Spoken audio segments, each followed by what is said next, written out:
Welcome, everybody, to HubSpot Hacks, Future Ready Marketing, HubSpot's 2024 Roadmap. I'm Margaret Long. I'll be the moderator for today's event. Before we get started, I just want to start with, we will be having some polls as we go along. The first poll is live now, so go ahead and fill out that poll. We also will be using reactions. If you're in the live stage, over on the right-hand side, there's some emojis that you can use to clap and send us love. So send us love along the way. If something is curious, send the curious face, and we'll take note of that. We'll also be taking questions throughout the session, so feel free to add those onto the Q&A or the chat. We can't guarantee that we'll be able to answer every question, but we will get back to you, and maybe they will spur some future topics for HubSpot Hacks. So we appreciate all your questions. And then finally, for those of you who stay to the end, we have a special free guide that we'll be giving you exclusive access to. So stay to the end, everybody. And then finally, I am going to go ahead and introduce our speakers for today. We have Mark Fisher, who is the Chief Technology Officer and co-founder here at Penguin Strategies, and Kyle Jepson, our very special guest, who is a principal marketing evangelist for HubSpot. You may know him from your LinkedIn feed with his great orange hat, telling us about new things coming out of HubSpot. So we are more than thrilled to have you on today, Kyle. And with that, it looks like LinkedIn is the platform that is driving the most leads to your business from the people on today's poll. What do you guys think of that? Let's kick this off with social. I'll just say me too. For about a year now, I've been doing my HubSpot tips and tricks, not just on LinkedIn, but using HubSpot. I've been posting them also to Instagram, Twitter, and Facebook. And LinkedIn is where all the action is happening. Get a little bit of motion on Twitter and even less on Instagram. And then Facebook is the sleepy place that nobody cares what I'm saying. And so, yeah, I'm right there in the LinkedIn camp with everyone else. Do you feel, Kyle, that it's your specific target audience that's there, or is like kind of the entire business world, if they are on social media doing business and interacting with their colleagues, it's in LinkedIn? This is a question I have myself. I do think LinkedIn is probably the platform that is best curated for the sort of content I create, because it's all, I'm talking to people who use HubSpot for work, right? And LinkedIn is where we talk about work. But also LinkedIn is by far the platform of the four I've been most active on in the last 10 years, And so I think that probably helps too. Maybe Facebook realizes I'm not really a Facebook user. I've just posted content there, and that's why it doesn't go anywhere.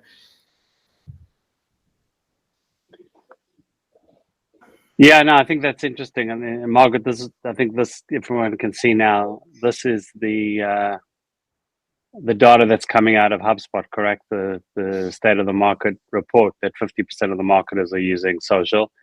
I personally kind of have given up on everything else, and then if I just want to see actual proper content or information that's going through, and not news and not other stuff, then I'm focusing on actually on LinkedIn. And I just go through the feed, and then I see interesting stuff coming up, but I'm not looking anywhere else. Obviously, I think the other social markets, but obviously that's made I think that's a big difference, as you can see here with the data that you guys came up with. Obviously, Gen Z and millennials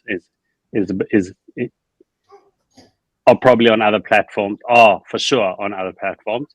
But again, on the one hand, the target audience, but they are target audience because they're going to come into the workspace, hopefully arrive at a company or even start their own company, and then they should go for the CRM's choice and start playing around with HubSpot.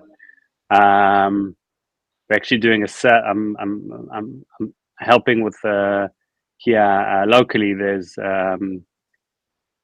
a sales course that actually getting people to move to the SDR world. And one of the ideas is for them to try out, the different tools so that they can come to their first job where not only they know how to sell and get, set up a meeting, but actually use the tools. Yeah. And it's very interesting. And part of that course is giving them all of these tools. And one of them is actually showcasing HubSpot, coming in and saying, okay, how do you do the prospecting? Just so they get acquainted. And then their homework is to actually open a free account and start looking at it and playing around with it. So I think that's good. I think the social is really powerful. If we kick off with this, then strategy-wise, obviously, this is something that is more and more important, and HubSpot has taken that to the next level. Maybe we can kick off now with, as we said,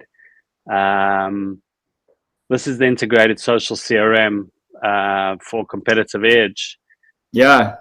So can you give us a few points around what's coming down the line when it comes to this? Yeah. So for everyone who's watching, when Mark and his team reached out to me and said, "Hey, let's do a webinar talking about what's coming in 2024 for HubSpot," first thing I did was I went to HubSpot.com/new. You should check out that page. If you scroll clear down to the bottom, you can see our public roadmaps, the information of what we are currently planning on building. And when I looked at Marketing Hub, this was top of the list, and it caught me by surprise. I didn't know this was coming, but I think it's really exciting. At Inbound, our big event last year, we announced a deeper relationship between HubSpot and LinkedIn, and I know kind of one of the fruits of that relationship is going to be a much better, more robust Sales Navigator integration. That has been a pretty lightweight integration up to this point, and now we have our data sync team working with the LinkedIn team to build something that will be, hopefully bi-directional. Hopefully when you're on LinkedIn, you can see HubSpot stuff. And when you're on HubSpot, you can see LinkedIn stuff. And that would just be so powerful for the exact sort of thing you're talking about, Mark. So sellers today need to be using social media, and sellers today need to be using a CRM. And so if those two things talk to each other, that's just going to be good for your company, no matter what it looks like exactly. So if we deep dive for a second, just I'm thinking of use cases here. Obviously, this everything we're talking about, most of what we're talking about is in the works. So it's not even in beta, but it's in the roadmap. So we'll see this coming. We'll see this coming in the next couple of months, whenever it's ready.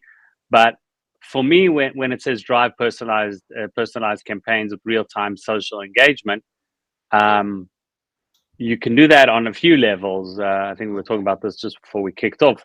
One is if I know that someone is actually interacting or, liking an ad or a piece of content on LinkedIn, for example, we could trigger, I'm assuming, a workflow inside HubSpot that could actually let the SDR or the contact owner have an internal alert or send it to Slack or whatever, that this is actually happening, just like we can do with a form submission or with a behavioral event. And then that is really powerful because that person now is getting really strong intent data on something that's happening that's not on your website, but that's in what we call, everyone's talking about not going to the dark social, because that is probably the next stage that HubSpot tries to tap in. But let's say I don't know what the word is, real social media, and then be able to connect that data, I think is really powerful. Because then you'll be able to because that's where people are actually hanging out and consuming the content. And then you can also get, I think that's one of the issues, is that you get a whole bunch of likes. You don't know who those people are. Yeah. But you can't really do anything with that data. I know the content is great and is working well, but I can't really, put that in my buyer's journey per se and say, okay, this is the next step. I'm pushing them there through my retargeting, correct? They're clicking on the ad, they're interacting with my content or with the social. And now I can actually push them to the next level because I can tell my sales team or send them out an email in 2 days' time because I know that they've interacted with that piece of content. So they're probably interested. Yeah, that would be an amazing world to get to. Right now, The social tools inside of HubSpot are the one HubSpot tools I am a daily user of, right? This is how I manage all my social media stuff. And I have noticed there are places where you can click and see a list of like the people on LinkedIn who interacted with a particular thing, but they are not contacts in your CRM. It's just the list of, like, you can't even see, and I've talked to the social team about it, and it turns out LinkedIn is very, very protective of their user data. And so we're not receiving any data from them. We're just kind of iframing in the information that you already have available inside LinkedIn. And so I've asked that team, hey, now that we have this deeper relationship with LinkedIn, are they going to let us access this stuff? And we don't know. They're still investigating that. Still lots of paperwork and red tape and things to work through. We are committed to building something together, but what exactly it'll entail remains to be seen. But I love the dream world you're painting, Mark, to be able to say, like, hey, if this person has interacted with this many posts, send them this message or this content offer. That would be really powerful.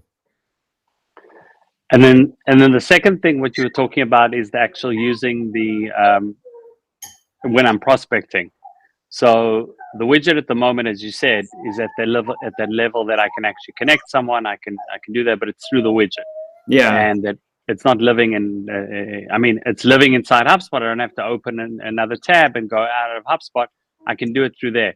But if that connection, again, as you said, my dream world, if that connection in the sense that, because I know that the prospecting tool people are going either to, Clearbit, ZoomInfo, wherever they're getting their data, and then they're clicking it in, and then they're pulling it into the CRM, into HubSpot, and then they're putting them on the sequence, and then they're reaching out. And we could do all that in one place without having to, go between the different systems. I think that would also be very powerful. Yeah. But I'm assuming that those are the conversations that they're having with LinkedIn. Right. Well, and you mentioned Clearbit just passingly. HubSpot has acquired Clearbit, right? And so there are all these different, right? We've deepened our relationship with LinkedIn. We bought Clearbit. There are big pieces, big accomplishments, kind of aligning, and the number of things we can do with these new relationships and this new data power we have access to is pretty mind-boggling. So I don't know what order these things will come in, but I definitely expect 2024 to be the year you start seeing fruits of these relationships. Okay, guys, I'm going to move us on to the next topic, which is about AI. And before I do that, I'm going to go ahead and publish the poll. If everybody can go click on that poll, it should have just popped right up on your screen. And let's see what people have to say. Yeah, so it's interesting. Again, when we first started designing this webinar a couple months ago, I said, a big thing in 2024 will be AI for the CMS, right? The ability to create content, that sort of thing. But AI is not just limited to the CMS. So we're seeing it in reporting. We're probably going to see it more in automation, and it's everywhere. And I think that will definitely continue to be a trend in 2024. So it looks like half of our audience is using AI tools for prospecting and lead management, and half is not sure. So can we talk a bit about what that's going to look like? Yeah. So the prospecting space we created this year, I think we are really just at the beginning of that journey. You're going to see lots of refinements, lots of new features built out there. And honestly, this is purely speculative, but I think this kind of workspace approach to developing HubSpot tools is something I'm hoping we'll try again, right? So we have this prospecting workspace. If you're a BDR, SDR type person, you can identify your leads, work your leads, follow up with them. And it sort of gives you suggestions about what your top priority should be. It reminds you to do things like fill in meeting outcomes. And I think that'll get better. You're talking about this, correct? I'm just going to show everyone. Yeah. Everyone's on the same page. So this is really powerful because if you are BDR, SDR type salesperson, or if you have a team of those, they've never really had a clear command center, like a home inside of HubSpot. It's a little bit in deals and a little bit on the contacts page and a little bit on task page and kind of running all over the place. Now it's all in this one space. And I think that's really powerful. I hope we will do that for other roles as well. So you're saying that this is going in the direction that these workspaces might kind of manage a few other things. Yeah. Interesting. But this We've one, started. Yeah. I definitely expect more. So we have heard a lot of feedback. Lots of people really love this, but we've got a lot of very clear feedback. We need more flexibility. A lot of people would love to be able to have lead owners that are different from the contact owners. That was a false assumption on our part, that we thought those would always be one-to-one, right? And so we'll add more flexibility there. People need more visibility at like the manager level to be able to see aggregate team stuff. We'll work on that. I think you're going to see, we did the hard work of building the real estate and kind of plugging it into the rest of HubSpot in 2023. I think 2024 is where we'll take it from this kind of new thing that some people are like on board with and some people are wondering if they need it or not, to by the end of 2024, you won't be able to live without this in HubSpot. It'll just be so powerful, so helpful. Excellent. I'll just give you my just 2 cents on this, because we've started implementing this for quite a while now. And 2 things I'm seeing. One is, I think, as you said, I think it's great because it's giving everyone, one place to go. Things are getting really complicated. There's so many hubs, there's so many places, and then you can say to your inside sales team, this is where you live, as you said. I don't have to go and look for my tasks. I don't have to look for my schedule. I don't have to go running around in the different places. Everything is there. I need to just go in every day. And if I set up my sequences and put everything in properly, I can just start trying to set up meetings. Because I'm presenting it this way, is that if the goal of the SDR is to set up a meeting, what is your main goal? That's his main tool. He goes in and does everything. And I think that works perfectly. Obviously, as you said, the feedback I'm going to come through is that it will improve, and I'm sure that there's lots of missing stuff. But one thing which I still think is really powerful that doesn't exist on any other CRM is that if I go through the process of setting up a meeting with someone, have that meeting with them, it doesn't turn out that we can open a deal. In other words, we can't go forward. But they say, let's speak in 3 months' time. So that disqualification with a task that sets up, and then that lead management, I keep calling it lead management because for me, lead means a lead, but it's a lead management process, is closed. But in 3 months' time, I might open with the same person a new one, because hopefully either he's going to reach out to me earlier because we'll be nurturing him, or I'll follow up in 3 months' time as the SDR, and then we'll start a new process. And that you can't do in any other CRM. And I think that is really, really powerful. For me, that was once I got it, I was like, I don't have to re-MQL, and I don't have to Right. have all these crazy statuses, MQL2, and what happens to MQL3. And so I think even, obviously the functionality is going to improve, but just building that as a separate object that obviously allows me to, as the inside sales team, go through that process multiple times. And even today, we're seeing it as a customer. A customer suddenly reaches out to Margaret. They want something. What do? Open a new, I can't open a new deal yet because we haven't even spoken to them. We're not there. So, but that contact is a customer. So how do I even start the process? So now I open a lead management process from scratch, have a meeting with them, find out what they want, and suddenly we have a new project. Right. There's a new opportunity, so a new deal. So Yeah. for me, it's amazing. Yeah, the way people have been addressing this in HubSpot before we built this was, I think one very common approach was you create a deal stage that's kind of stage 0, and it's like prospecting or potentials, and you have 350 deals in there, and it's just an endless scroll, and it breaks all of your pipeline reporting, right? All of your conversion rates look terrible because you have these deals that are just sitting there waiting to actually become deals. And now you don't have to do that anymore, right? Your deal pipeline can just be for the deals that actually have a real chance of closing. And you have this whole lead workspace where you can follow up with people and prioritize people and go through that cycle as many times as you need. So yeah, I think it's great. Yeah. And then obviously automating and using sequences and everything and tracking that, I think is really powerful now. We're even using it. Yeah, I'm very excited to see how that improves in 2024. But I think that's kind of a must for everyone to start implementing and start using, because I think that's really powerful. It's something that doesn't exist. It's not only feature, it's actually a huge strategic way of looking things at the entire sales funnel. Yeah, and I think the last thing I want to say about that, which applies to everything we talk about here, is you kind of said offhandedly a couple of times, like, obviously it'll improve. I'm excited to see how it changes. Like, because this is HubSpot, it will, right? Like we never leave our features alone. That's why I get to do daily LinkedIn posts about new features coming out. And so like this thing is out the door, yeah. But if you've looked at it and you're like, this doesn't really meet my needs, watch this space, because it will change. There will be new features coming throughout the year. And this, with any feature in HubSpot, there's not really ever a point where you can look at it and be like, yeah, that's not for me. And that is the answer forever, right? Check back in 3 or 6 months and there will be new things. And my suggestion across the board is always, which we're doing ourselves and with our customers, is to try and actually switch on as many better features as possible. Obviously ones that, make sense to your business, otherwise it doesn't make sense.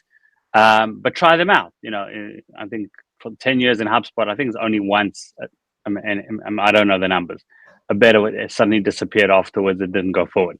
Right. But in most cases that I've come across, it actually goes forward, and that is really powerful. We can show you.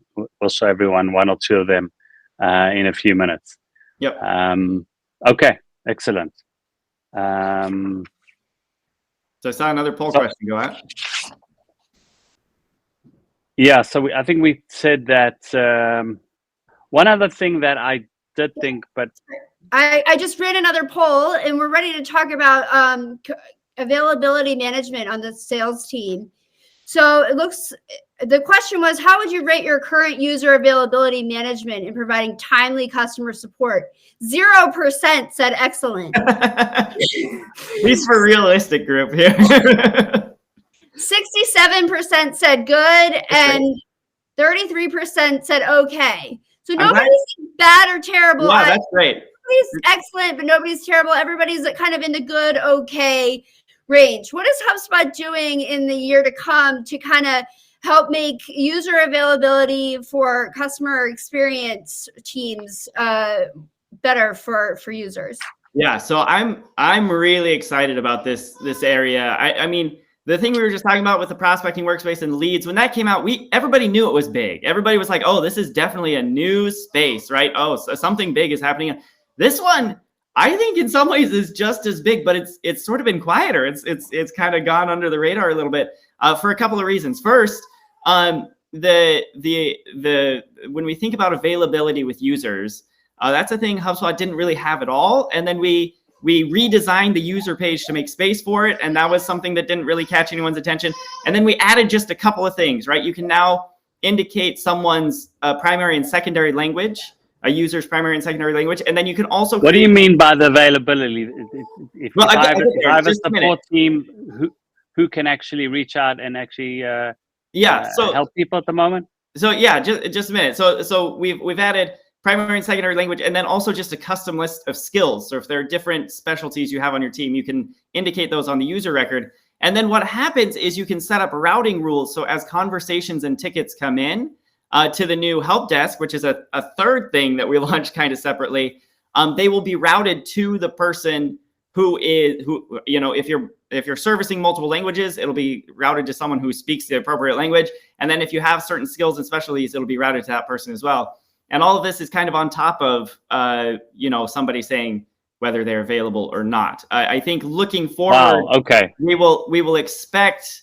I can imagine a lot of you are really wishing we had like out of office support, so someone can say, "I'm going to be out of the office from January 24th to January whatever." And don't route any support requests to me during that time because I'm not here. That's not something we have yet, but I think that's very much the direction we're moving in. I think we've started with these few very kind of subtle changes.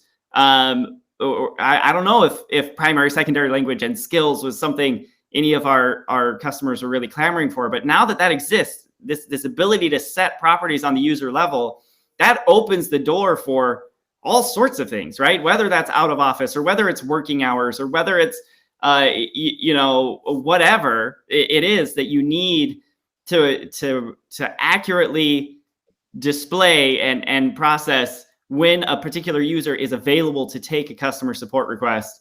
I think that's going to get much more granular, and by the end of this year, HubSpot will go from a system that kind of does this okay, that good okay category you all are in, to that excellent, right? That ability to lift you to a space where, as requests come in, whether that's a support ticket or whatever it may be, HubSpot is sending it to the right person at the right time. That person is able to respond really quickly and give your customers the response they need.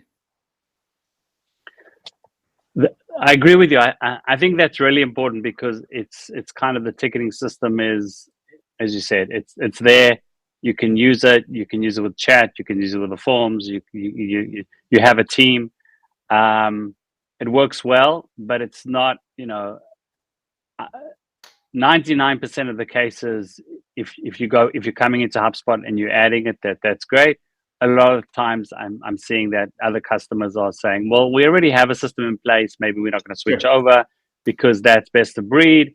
And I think this is going to be great. The routing for me makes a lot of sense, because I think one of the issues is that it's an extra step, is that you get to someone, and then when you long last get someone in the chat or that, they say, hang on, I'm not the right person. They start rerouting you. And then by then you've already said, okay, well, you know what? Now it's taken me, an hour to get hold of the right person. This SLA is useless. Yeah. It's not, well, I mean, just a quick anecdote. Before I worked at HubSpot, I worked at a different software company, and I was on their tier 2 support team. So there's the frontline support, all the requests came into, and they would resolve the ones that they could resolve quickly. And if anything was a thorny or technical problem, they escalated to my team. And those just kind of all went into a queue. And we weren't really organized in the way we tackled them. So the company leaders designated a team lead on our team, and the team lead's job was just to sit in the queue and be like, oh, this is about that product, let's send it to Kyle, he's good at that one. Oh, this is about that. And it was a manual process. There was a human being whose full-time job was just routing and being like, ooh, both of these team members are able to do this, but this one has 10 tickets in his queue and this one only has 3, so we'll give it to her, And that is not a job a human should have, right? It takes a lot of time. That's a very expensive way to divvy up tickets. And if you could just have everybody's skill and availability understood, this is your capacity, this is when you're in the office, this is when you're out of the office, all that routing can happen automatically and instantaneously. And that's going to mean much faster response to those incoming customer queries. Can we do the same thing for sales? Great question. I think this is such an interesting space to watch, because this is a feature on the user record, right? And so that means it would be available, like maybe, like the workflows that do the rotations and owner assignments. Maybe they could take this into account. Maybe other places too. I don't know. I'm very interested to see where it all shows up.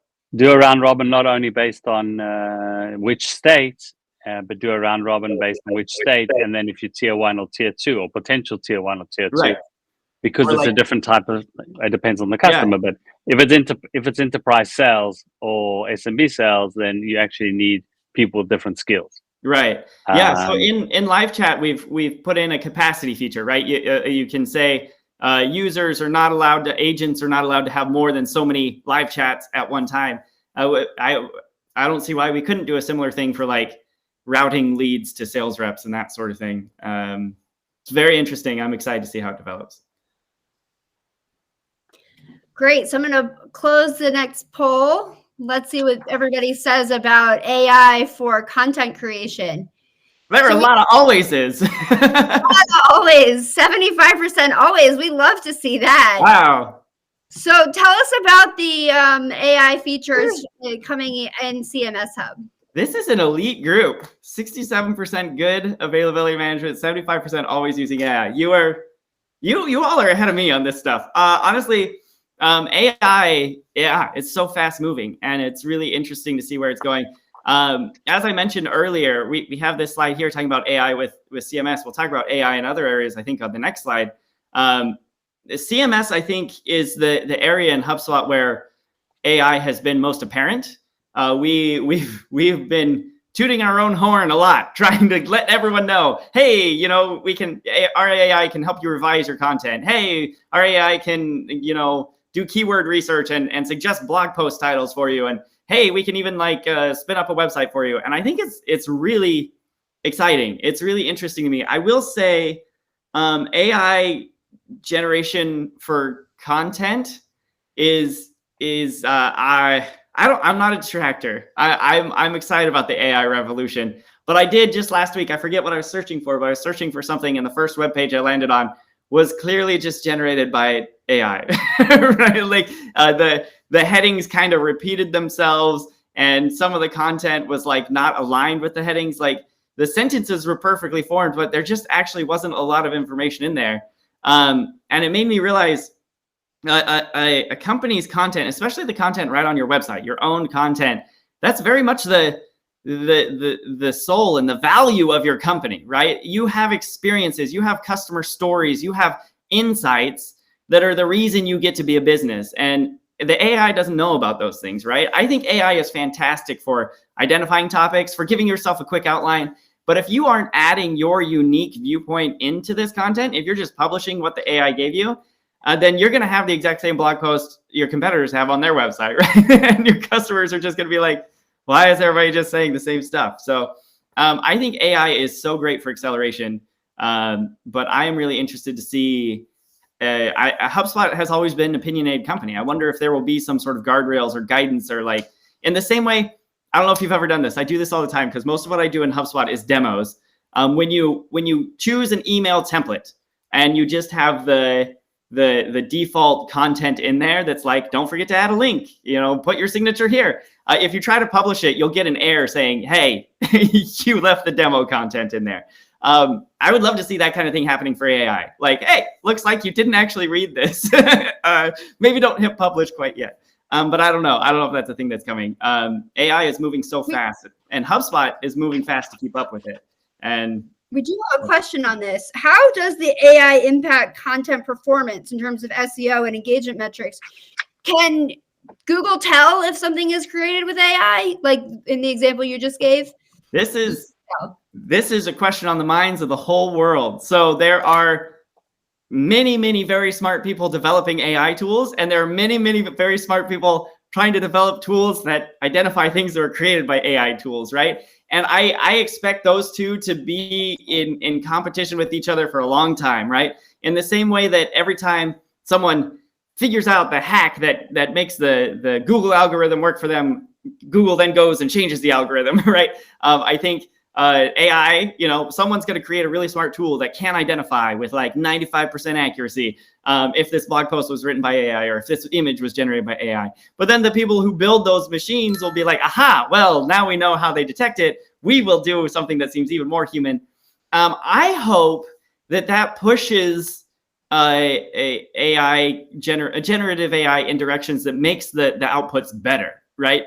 I hope that helps make everything better. But I think the impact on SEO remains to be seen. I know a lot of people are starting to just chat with like ChatGPT and similar AI bots instead of going to Google, right? Like, oh, where should I go on vacation? They don't Google that now. They have a conversation with an AI bot. And then we talked about social media, right? Google has been in a little bit of a tight spot because the kids these days are getting all their product recommendations from TikTok and Instagram. They're not going to Google and clicking on ads and stuff. And so I think the future of search and how we compete in that space is going to change. I'm very interested to see how that develops and evolves in the next 5 to 10 years. But I think the one thing that will always be true is your website is your website. And eventually people will get there one way or another. Maybe a chatbot sends them there. Maybe TikTok sends them there. Maybe a friend's recommendation on Instagram sends them, whatever it is. But when they land on your webpage, they need to know who you are, what you do, how much it costs, and if it's going to help them, right? And so I think I love having AI as like an editor, right? I can write something and have the AI give me recommendations about how to make it better, change the tone, whatever. I love having AI as like a person, not a person, but an entity I can bounce ideas off of, right? Like, should I go with this title or that title? What topic should I address? I think that's the right way to use AI. And I think if you're doing that, then you're going to have really great owned content. And regardless of what happens in the world around us, once people make it to your website, they're gonna understand what you do. They're gonna be able to tell whether or not you're the right kind of company for them to do business with, and you're gonna get good leads out of it. Yeah, I agree. I think that's really important. I think from day one we've seen that this needs to be your little helper, or your big helper. Doesn't know how you, an extra person sitting in your office helping you, starting the first draft, as you said, coming up with topics, brainstorming, kind of things like that, improving the grammar, improving the tone, improving, try and improve it. But if you don't have the original idea and the original content to start with, then I agree with you. I think we're already starting to see that people are copy pasting, and anyway, today it's so hard to differentiate on a personal level, on a company level, between competitors, between different companies, and say, okay, what's different about HubSpot? What's different about Penguin Strategies? And if you can't convey that, obviously AI is not going to give you that answer. You need to come up with that, and you can polish it with AI and come up with ideas. But that, for sure, I think is really important. I think what it is going to is going to take, I think, the content creators to the next level, because anyone can create content today, and you've got TikTok and you've got that. But it doesn't mean when you go into the cinema and you see, I don't know, Nolan or any one of those directors, they're still on a different level. There's still a difference between that content being created and the TikTok, my daughter creating something. She might think it's more important than what he's creating, but again, it's based on taste, it's based on, but I think that gap is going to be even, there's just going to be more people creating content, and then the really good content is actually going to have to go and kind of rise to the top, because you'll be able to differentiate, So it's giving everyone kind of one step up. If you weren't creating content before, you were scared about it. Now you're going to try and do that, which is also good, because then at least you're trying to do stuff that maybe you didn't do before, and you're actually improving that. I think that is for sure a big change going forward. The other thing that I would just say is that it's worth trying out in the back end of HubSpot all of the tools that already are existing there, whether it's snippets, whether it's landing pages, the SEO side.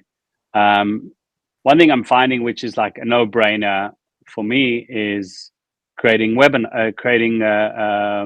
descriptions for an operational side, as I'm jumping between the two, but just going in and just clicking through, and suddenly you have, if you've built your workflow correctly, long last you have a description that you never have time to even think about writing. Right. And that is like a game changer in the sense of making sure, do I switch this webinar? Do I switch this workflow off? Don't I switch this workflow off? That's number one. So all of those little places that you can start using it on the CMS side, obviously to create the content, but also to kind of clean things up, and obviously on the SEO side, it's your first draft, and then you can go in and polish it.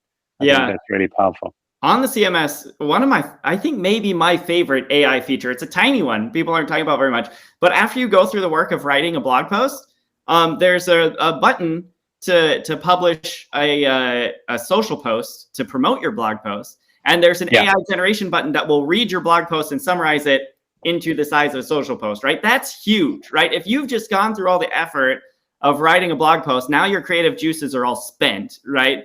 To figure out how to summarize your magnus opus into 240 characters is hard, right?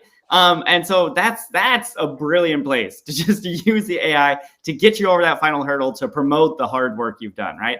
I love that. One last thought on SEO. I think, the internet was invented and people were putting stuff out on it and it was great. And then search engines came along and people started learning about SEO, and we got all these black hat tendencies, keyword stuffing and all this stuff that made content really lousy for a while, right? But eventually, thanks to like inbound marketing and HubSpot and other thinkers at the time, we came to a world where like the internet was starting to be pretty good again. Content was helpful. You could find what you were looking for. Now, AI and chatbots and stuff have completely rebooted us again, right? And we're going to see some black hat tendencies. We're going to see people cranking out AI generated content just in mass to try to win by volume. And it's going to be a mess for a while. But I think some enlightened thinkers are going to come out of this and be like, oh, you know what the actual new version of the internet should be like. And it's going to be better than it was. But we're got to go through this rocky middle ground of figuring out the right way to get there. Very interesting. Let's go to our next poll, which is, are you currently using any AI-driven tools for recruiting or automation? 67% saying no, 33% saying not sure. We gotcha. We found the way to provide real actual value to you right here. Mark, I love you had the report generation thing pulled up, right? This is a new feature HubSpot just added, what, last week or something? This is big. Hang on, let me just share this with everyone.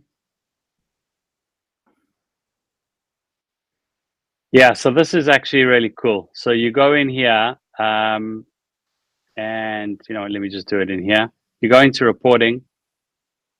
You click on My Reports. Obviously, it's in beta, so you need to go into product updates and make sure that it's you've connected. But once you do that, you click on Create Report, and suddenly this new thing pops up. I'm still just seeing dashboard. You're seeing the dashboard? 1 second. Yeah. Let me share again.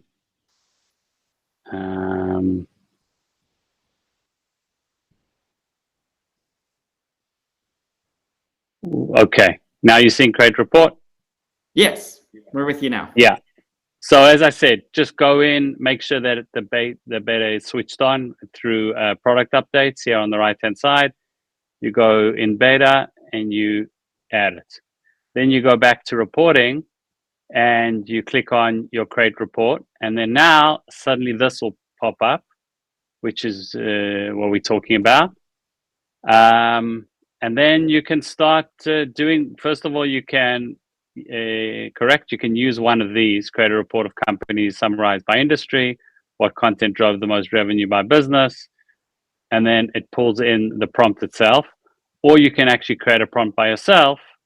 When I was playing with this in the last day or so, I saw that what's interesting is you need to if you're doing it, you need to understand the name of the labels of the fields that you've created. So if you don't have lead source and you have only original source, you can't say create this based on. But here you can see this is already created for us. Asset title, deal amount, revenue, which content drove the most amount of revenue, and then you can edit the report or you can regenerate and see if it actually. So I think this is a game changer, by the way. Yeah. It's going to be hard to know. Not hard. The challenge is to start learning how to. That's why I think it's a good idea to play around with the different options here out of the box. But then once you've got this, you can start playing with this. You can say, okay, well, it's not content. It's actually which landing pages I'm interested in. And then you can, play around with it. But what I understand correctly is I can actually edit the prompt. And then obviously once I customize this, I can actually start editing it like I had before, correct? And actually edit just how, but this starts kind of, yeah. So I think this is so exciting. So on the CMS side, on content creation, I'm a little, like I said, I'm not a detractor, but I'm a bit of a curmudgeon, right? Creativity is like, that's what humans are best at, right? Like creating content, that's a great human job. But analytics and reporting, humans in general are very bad at this. There are a few of you, maybe even the audience, who are excellent at this. And people are like, how do you do what you do with numbers? Because you have a superpower. You are really good at the data analytics visualization stuff. Most humans, like me included, are not great at that. And so to be able to say to a chat bot, hey, I want a report that gives me these things, that is a huge leap forward. I am very interested to see. I've some of my more technical friends are like, oh no, the AI is going to make mistakes and you're going to pull the wrong, data source and it's going to be a mess. My response to that is I've seen a lot of reports that are messes that were built by humans, right? Like a lot of people choose the wrong data source. A lot of people put the wrong property on the wrong axis, you know? And I will be really interested to see at what point the AI starts doing better than the humans do. I don't know if we're there today. I don't know if that's a 6 month thing. I don't know if that's a 2-year thing. But as more people build this and then more people call into HubSpot support saying, my report doesn't show what I thought it should, I'll be really interested to see if the AI generated ones perform better or worse than the human created ones. Certainly it depends on the human who created it probably, but I think this is going to open up reporting for a lot of people who have been scared to try to build custom reports. And I think that's I think the last 2 words that you said before is the game changer. Is that people were like, okay, I need a BI person, and that's his job, and he, lives in this world, and he can create the reports for me. The problem is that I'm the person, whoever the stakeholder is asking for this, knows what they want. Okay, the BI person creating the reports, and I'm saying this as someone that has to create reports for our different customers. A lot of the time, they visualize what they want. Okay. If it's a CMO or the CRO or anyone else, they know what they want. It usually exists in Excel, and now they want it inside HubSpot, and they want to see that data. And the way we build reports today is we say, okay, can you go on the whiteboard and just show me on the axis of X and Y what exactly what do you want? Do you want it in a pie? Do you want it this? Do you want that? Now what you can do is you can do this online. And you can do this, on the fly, instead of actually just say, okay, hang on, just articulate what you want. Now let's go and try. And then we can change around it. Okay, you don't want this, you don't want that. And then you build it while you're talking to them, instead of just having this theoretical conversation where, okay, this is what I want. Can you have it by tomorrow? And then you go for like 5 hours, try and create it, come back. No, that's not what I meant. So what I would do now is I would start with the AI, let them, tell you what they want. And then just like a developer's working, a designer's working, where you go back and forth, but here you can actually do it on the fly and say, okay, is that what you want? No. Okay, let's regenerate. Is that what you want? Is the data now correct? Yes, but I don't want it to look as a pie. I want it to look as a pivot table. And then that's easy. Then you go in and you start customizing it. I think that is a game changer, because then the whole creating report one is something that takes a long time. So I can do this now with the person who needs those reports and say, okay, let's have a quick meeting, 15 minutes, half an hour, go through the reports that you need and set it up. And the worst comes to worst, after the meeting, I will, tweak it and refine it. But finding out what they want, usually they know the prompt. That's what's interesting. Yeah. They kind of know the prompt, and then it's just tweaking it. And then you got something to start with. So it's similar for me as a CMS in that sense, that this is not going to actually solve everything, and the more this improves, obviously, then I'll be able to do stuff like,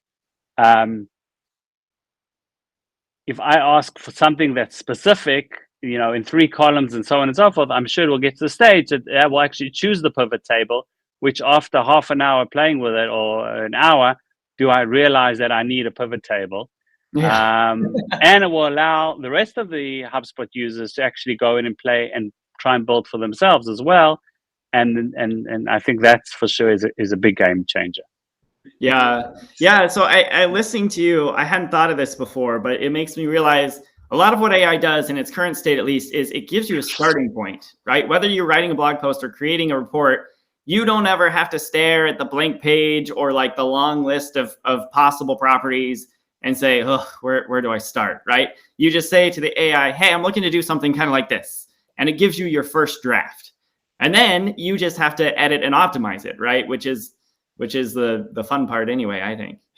Yeah. It's kind of making sure that we get stuff done and not just, hang on, am I doing this correctly? What happens if I do? Try it out and, regenerate. And obviously we'll improve over time, just like any of the AI tools. Yeah. You'll have your prompts, and I'm assuming that over time we'll be able to save those prompts, which I don't think exist at the moment, as templates and so on and so forth, but you can copy paste them. That would be good. Yeah, I can see you can do that in the in the AI tool in HubSpot as well. But that'll be amazing. That will be amazing. Yeah, you got to speak to the product team about that one. Okay. All right, let's move to our next poll question. How important is international market growth to your overall business strategy? And I know, Kyle, you have a big announcement to make with this one. Sure, yeah. So Commerce Hub, which is what we're now calling our payment processing tools, is going international this year. That is a huge thing that is happening in 2024. Up till now, for the past couple of years, we've been working on these payment processing tools, and it's been US-based companies only, and only those who are operating in US dollars, which is great for those companies, but pretty limiting for the whole rest of the world. And now we're leaving that behind. We are finally in a state where we are ready to expand into multiple currencies and in multiple locations, and that is in process. So yeah, I have an event coming up. If you aren't following my admin hug, my HubSpot user group for admins, we have weekly events on Tuesdays, and in, I forget, March, I think, or maybe February, we're having an event about this. And I'm really excited to see how this rollout happens, because this is a pretty complex thing, right? We're now talking about,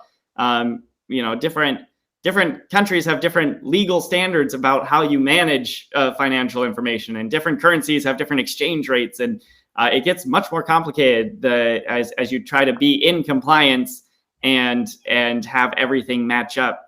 So 2024 is going to be a big year for Commerce Hub, and I'm really excited for the whole world to finally be able to get their hands on these tools.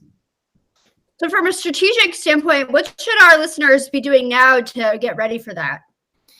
That's a great question. So there are a few things you should think about. First of all, are you currently collecting any sort of payments online? If you aren't, then this could be a great excuse for you to give it a try, right? But I definitely encourage you to think about, if this is your first foray into online payment processing, find a way to start small, right? Is there like a paid consultation you could offer? Well, Commerce Hub tools integrate very nicely with HubSpot's meeting scheduling tool. And so if you just want to have a paid meeting, right, you could put that on your website. You could say, book this amount of time and it costs this many dollars per hour or whatever. You could build that, and that could be a net new revenue stream for you, right? Instead of upending however you're collecting payments on your current products and trying to shut that off while trying to turn this other thing on, find something small like that. Do some paid content, do a gated webinar, do something that costs a small amount of money, and just see if your audience engages with that, right? And if they do, great, new revenue for you, awesome. And if they don't, fine, you're not out anything, right? And so I would say, keep an eye on this space, whatever country you're in, whatever currency you work in. Try to keep tabs on how Commerce Hub is rolling out and when those things are available. And then when it reaches you, wherever you are and whatever currency you use, have some experiment you want to run just to see if it works. And I think finding ways to start small and then scaling up from there is going to be, first of all, much easier, but also much less intimidating and risky than trying to, like I said, completely upend the way you collect money today. That's not what we're asking you to do with Commerce Hub. I think an interesting idea I just thought of now, might be interesting, is that sometimes demos / proof of concept, and it depends on the type of business. So we'll talk about a SaaS business in a second. But if you're not a complete SaaS business and you have kind of a demo of a proof of concept, you can also differentiate between the customers that are prepared to pay for it. And it could be just, it doesn't have to be, $10,000, but it could be a few $100s, and say, okay, this is part of the process, and we're going to charge you for us to actually put a proper POC together, and we'll charge you just, a certain amount of money. It doesn't have to be a lot, but that is also another way of maybe testing it out. And so, okay, now I'm going to add that in the follow-up email or on the page that goes in. And if someone signs up and pays, $100, then we know that they are really interested, and because they had to go and get a credit card and they had to put it in, and it doesn't have to be thousands of dollars, but that is showing that they are, not just wasting our time, especially if you have to build that out. That's one thing that maybe could have interest in going where you were talking about. The second thing that I'm actually having this conversation with a customer in the US at the moment, where they want to try and use the Commerce Hub to completely automate their SaaS product, in the sense that you go into their website, you sign up, you choose the package that's relevant. They now are going to send you a payment link based on the package. In the back end, HubSpot's going to open a subscription, a deal, a line item based on the package, send out that payment link. They finish that process, whether it's a bank account or a credit card, and then that will actually open everything in the back end. So it's not that someone has to manually go now and open the deal, choose a line item, because this is, obviously SaaS, in the sense that there's no real salesperson actually going speaking to anyone, but that will actually go in, and then they'll be able to track, especially if it's monthly payments and so on. And that's something that is a game changer, because for a company to go and build that entire process inside their product is, a huge amount of work. So if they can get Commerce Hub to do even 80% of that, and there's invoicing as well, then that's hundreds of hours of development work there. Yeah. Anyway. Yeah. And I just want to emphasize to those who are listening, all that stuff Mark just described exists. We have subscriptions, we have invoicing, we have quotes, we have payment links, we have all those things. But again, like, the reason I say start small isn't because Commerce Hub can't do something as big as what Mark described. It's just, that's a lot of change for one company, right? And if you're all in, well, man, we'd love to have you. We'd love to help. But if you're feeling really hesitant and worried, like, HubSpot wants me to rethink the entire way I collect payments. No, we don't. Not necessarily. Not if you're not ready. There are ways to start small and experiment, and then see if it works and grow from there. And there also, you can just do a complete migration over if you want. It really just, whatever the needs of your company are, we're happy to try to meet. Okay, excellent. So I know we've got 1 or 2 minutes. First of all, on my side, thank you very much for... I'm not ending, Margaret. 1 second. Don't worry. So thank you, first of all, on my side for joining us. It's been a year. I know that lots of things have happened in this year. Your family's grown and so on and so forth. HubSpot as well. And hopefully we can set this up for 2025 already ahead of time. Yeah. That'll be great. And just to summarize, Margaret, you want to summarize kind of what we've gone through today quickly? Yeah, sure. Would you flip to the next slide? So we've gone through each hub, and we've actually put the key takeaways into a free guide for you to download as a special free giveaway. Thanks for hanging in there till the end. Talking about the social first strategy, your prospecting and lead management, it's customer service, AI stuff, and finally the international markets, which is really exciting. So go ahead, and if you open over on the right hand side of your screen, there's the live stage and there's the chat. You can download the free guide now, and I'll also be emailing this out to everybody after today's call.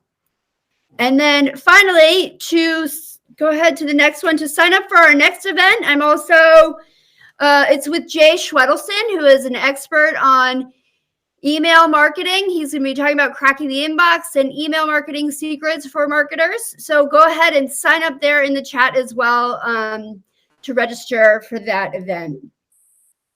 And I think that's all. It's at the end of our slides. Yeah. Okay. Thank you, Kyle, so much for joining us. And thank you, everybody on the line. It's been a great event. So we really appreciate it.